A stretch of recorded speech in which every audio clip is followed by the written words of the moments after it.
佮当来关心咱国内这国民党立委来推动修法，希望讲女性的产假会当对即马8个礼拜延长到12礼拜。虽然讲是有一寡妈妈认同，也毋过呢，托育联盟所认为讲，若准这产假是强制性，安尼等于是抢人女性的工作选择权，对女性来讲，真的是有无好的效果。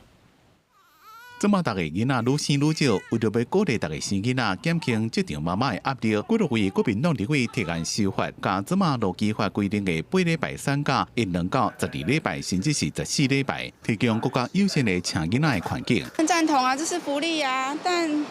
我觉得梦想比较美丽。女性很辛苦，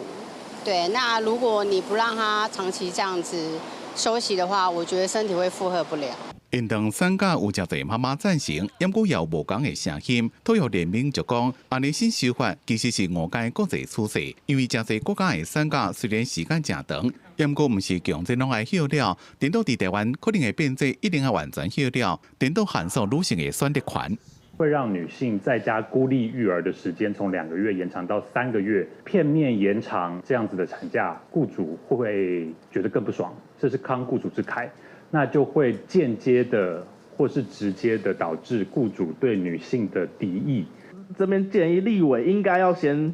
监督政府，就是弹性育婴假的，就是修法和设计。 托育联盟讲，像西班牙16礼拜产假，其实是6礼拜产假，国加10礼拜单性育婴假。因为安尼是，才是即马台湾上欠缺的育儿优先制度。希望伫咧保障女性就业的时阵，也应该互男性承担一定的照顾责任。但是劳动部去年捌估计，产假若延长4礼拜，等于是增加1个月薪水，企业一年就会增加差不多29亿的成本。所以各方面也该做通盘检讨考虑。记者综合报道。